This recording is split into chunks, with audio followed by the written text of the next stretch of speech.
Good afternoon, everyone, and welcome back to Del Mar as we kick off the penultimate week of racing here at the Del Mar meet in Southern California for 2025, at least for the summer meeting. I'm Kurt Hoover. Be with you throughout the day and the rest of the meet, and joining me this afternoon is Ryan Anderson. Ryan, usually I start off this time of the day and say, beautiful weather, picture perfect weather, the breeze off the Pacific Ocean. Not today.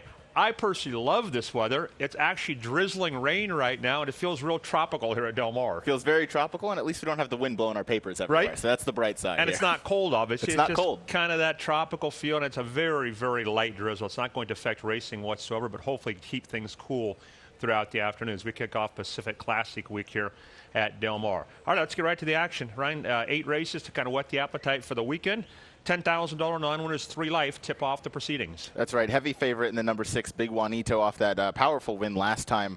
I'm against him in this spot. I went with the 5, Brother Tony, currently your second choice, and probably going to remain that way. Big drop from the $45,000 claiming level on turf last time out. Broke his maiden 2 back in maiden claiming 40 competition. Was forward that day. I'm against Big Juanito just because I feel like that pace collapsed last time. It was a great ride by Mirko de Muro. Saved all the ground. It was a very turf-like ride.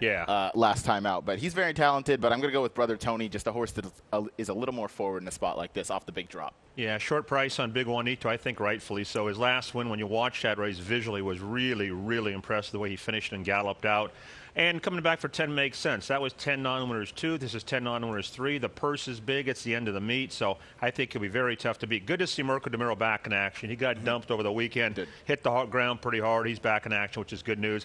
And then I put Supermax for second. Another horse who's kind of pace dependent. Sometimes makes that big looping move and sometimes follows through with it. So let's go 6-2 for me in the opener. Race 2, scratch in here. That's the horse I was going to pick for a price. Lady Rider is out. So you're on your own here, Ryan. Yeah, I thought Lady Rider was a little bit interesting. I ended up going to the 8, Time to Shine. That last race coming out, just lost the bob to Giggle that day, who I liked in there. I thought Time to Shine ran a winning race, just got the worst of a bob, saved a lot of ground. I'm against the 4 upcharge in there. Was the favorite in the last out race, but really had no excuse, at least to my eye. I'll take Time to Shine right back. Tactical trip from the outside for Frisu. Same for me. With the 1 out, I went to Time to Shine, who's going to be a short price for Mark Glatt in race number 2. Okay, pick 6 time, race number 3. We start from scratch on this Thursday card. Speaking of scratches, 7, 12, 13, 14 are out. Coconut Girl does get in. How do we start my favorite bet, Ryan? Yeah, pick 6 starts here. The number 2, Severe Clear, is going to be my top pick. Ricardo Gonzalez, Peter Miller teaming up. I feel like the booking of Ricky Gonzalez means that they want to get this horse maybe a little more forward. Yeah, and he's having a good meet. Quite having a really good meet, Ricky. Obviously, Grade 1 Del Mar Oaks win with velocity as well to cap off things. But I thought Severe Clear in a race that is kind of lacking a front runner. I think Ricky can be aggressive from the inside post, dropping off of the claim. So I wanted to give this one a chance for Peter Miller. And I thought the 4, Violence's Or, had a shot too with Armando Ayuso, also dropped, so not yet exposed at this level. Yeah, down to the bottom here for a lot of you at maiden 12-5. I'm going to give number 6, Expressive Love, one more chance today. I thought she'd be very tough last time out. She just ran flat. She was climbing, getting dirt in her face, just not really trying. She was bet on the occasion. I have no idea who the rider is. Rodrigo Payne and Barrios, maybe a relation to Hector. I don't. Cousins. Okay, good. Well, that's good enough. Maybe some of that talent got passed along to the cousin. I'm going to take Expressive Love on top. One more chance because she bottoms out today, and then that's it for me on her. And the 2 horse, Severe Clear, watching her replay a couple times, I wrote impossible trip. You cannot win with the trip she had. Hung out wide, could never get position. I'm with you. I think Ricky Gonzalez puts this horse into the race today. Might even make the lead. So I went 6-2 in race number 3. On to race number 4. On to the turf. In this one, there's a scratch of the 4, Joe Vittori, an overnight scratch. Personally, Ryan, I think Jack Fish will be very, very tough to beat, and is going to be a short price. Me too. When this race came out and I saw Jack Fish in here, I tried to find ways to beat him, but I just could not. I couldn't either. He looks like Lone Speed. He looks like far and away the horse to beat. I think the 8, Tom Mix, is a horse I just want to keep an eye on. Phil D'Amato said in an interview earlier this week, maybe longer the better. This is a big horse. I thought the 2, Victoria's Rocket, might deserve some underneath honors, at least for me. The dam has produced some runners, sprinters, and then the top runner was Galilean. Yeah, who was a good horse. He was a good horse. He just has his first crop of 2-year-olds this year. So 5-2 for me, but a strong lean on Jack Fish. Yeah, Galilean was a debut winner and a pretty nice horse. So Victoria's Rocket's got some pedigree. You mentioned Tom Mix, named after the Cowboy star from 100 years ago. That's where Nick Alexander gets his names from. Just for the record, this horse is related to S.Y. Sky, debut winner, $700,000. Connie Swingle, stakes winner, $500,000. Grays and Sky, almost $500,000. Multiple winners, but maybe longer. So for me, not creative, but you need singles. Jack Fish, a pick 6 single today. On to the 5th. This is late pick 4 time. Take out the 7 Salty Sally, scratch 12 and 13. 11 gets in, which is big because I thought she had a look. How do you sort this one out? Yeah, I had the 11 and third. I was hoping we could get one more scratch so the 12 could draw in. The 12 was my top choice, but I ended up going 4-10 in this spot. I thought Bear's Board, watching those last 3 workouts, it looks like with the blinkers on here, she's ready to run. They've been really sharp since getting into the Doug O'Neill barn, so I'm going to give that one my top choice. And I thought the number 10, Little Tinker L, definitely deserved to be on my tickets as well. That 2-back number fits. The 0 buyer last time out, it was a rough start watching the replay, but again, I think she's better than that. So I want to give her one more chance there, and I think you'll get a little bit of a price at 4-1. I like the same too, Ron. I just flip-flopped. I thought the 10 Little Tinkerelli had a really rough trip. And again, cheaper horses down inside. She got shuffled back. She lost position. She just really had no chance. She's drawn outside. If you look back to that race at Churchill, the winner of that race came back and ran second in the Churchill Downs at the Debutante, the stakes race. So I think that was a good race. I love the fact she's outside. She's going to show speed. Ricky Gonzalez gets on board. So for me, Little Tinkerell on top.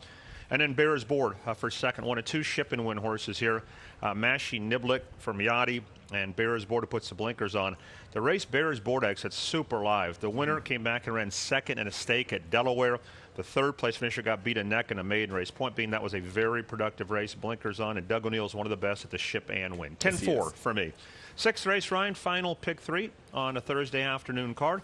5 furlongs on the turf. How do you sort this one out? Yeah, one of my favorite bets, that $3 pick 3 with the 15% takeout. One of the best bets on the menu. Indeed, and I'm going to start it with a strong play of the number 7, Can't Sleep, trained by Carla Gaines, ridden here by Antonio Fresu. I like that last out effort. A lot of horses are coming out of that Bits Tiger Magic race last time out, and Bits Tiger Magic is in great form right now. Was much the best. Much the best that day. So I like the way Can't Sleep has come out of that race. Has worked once since and has worked twice since, and both of them are really nice, especially that 2-back work, best of 124 in the morning, going 46, and then they kind of backed it off, saying that, showing me that she's ready to run right back, and I love the Ohms getting on the turf as well. Yeah. I think it's where he does has his best production. So 7 on top with the 6 underneath. I'm against the Rail Horse Thermal.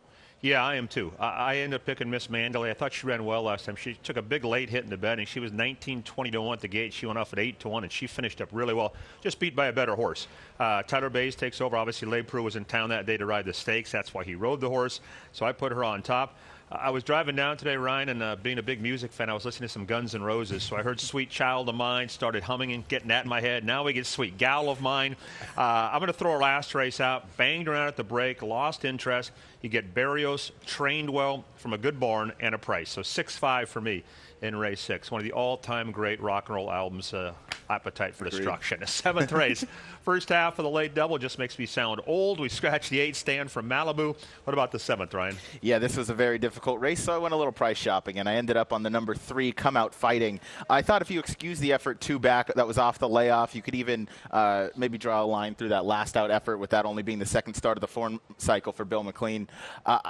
He raced his horses into shape, and I think he has some back numbers Come Out Fighting to get back to. Pretty consistent considering the horses he's running into at this level. Armando Ayuso's ridden really well. I like the inside post, and I think there's plenty of speed, and I don't think there's any speed that's really going to last the 5.5. I think 5 furlongs would be a different story. 5.5, I kind of like the number 3, Come Out Fighting, as well as the number 12. Yeah, I went to the 12 words to Lou. To me, that's like the money run today, meaning, you drop. If you get claimed, okay, but you're going for the money today. Decent race at Losail. Project Leader, who won that race, is a very good nighttime horse. You look back at some of the horses this horse faced, Jerry Spirit, Supernal, Gypsy Tears. Those horses would all be favored in this race. I like Where's the Loot, drawn outside for Craig DeLassy. And I've always liked Instinct Doro. This horse is an absolute professional racehorse. Never runs a bad race. The race at Losail last time, there's been 1 next out winner already out of there. The race 2 back in the afternoon, 2 next out winners. Bags Gold, who would be 6-5 in here, and a race was off the board, came back to win. 12-10, and then the 2 had an impossible trip last time. Was buried inside, never had clear sailing. So I was 12-10-2 in race number 7. All right, we get to the 8th and final. Scratch the 6, Stylish Colleen. Scratch the 8. Scratch the 13 and 14. That means 11 and 12 get in. Kamura's first call got in, so Van Dyke picks up the 9. How do we close out Thursday racing, Ryan? Yeah, this was I went down a bit of a formulator rabbit hole in this race. I go down that rabbit hole a lot. There's nothing wrong with it. I won't hold that against you. There are 7 different trainers in here with the same angle you can kind of work with, going dirt to turf and then sprint to route. And the strongest of all those is the number 1, Blame It On Abby. So that's where I ended up with my top pick. Peter Miller is 12 for 64. He also has the biggest sample size of that group. That's 19% going on that dirt to turf and then sprint to route category. So I ended up with the number 1 on top. And then you mentioned the number 9, the rider switch to Drayden Van Dyke. That's my second choice. I still like it. Nancy 2.0. The Sire Straight Fire has been 5 for 25 to start his 2-year-olds. That's 20%. He's only 1 for 19 on turf routers, but this isn't a field I'm super scared of. I don't think there's any killers, and the Dam was a turf router as well and produced some. Yeah, it's a good betting race. I got a horse in here that's on my old school notebook horses to watch list, and that's the 10 Coyote Cafe. I thought her debut was really good. She didn't break real sharp. She kind of got knocked around. I thought she finished up really well. She galloped out nice. She's come back and trained well. She's bred to route, and I like the trip she's going to get. So the 10 on top for me, Coyote Cafe. The 4-horse Drewliner ran really well in her debut. She finished up full of run, blew by the field under the gallop out. I thought she'd be real tough last time, and she ran all right. I think she wants to go long, and she gets that chance today. Clubhouse ride out of a Ghost Zapper mare. So I'm going to go 10-4. One pedigree note, the 2, It's a Fair Life, is out of a mare, has been really productive. Sudden Sunday, 5 winners, including Rose Dawson, some good pedigree there. But for selection purposes, 10-4. All right, Ryan, what do you think? Does the rain go all day, or does it stop in a race or two? Oh, I hope it stops. I can kind of see a little bit of sun off behind the screen here, so I'm hoping that it stops maybe around the pick 6 time. A little bit of sun over the Pacific. Nice, cooler temperatures today. Ryan, thanks as always. Of course, that was fun. Thank you for watching. Post time in about 43 minutes. I'll join you in paddock in about 25.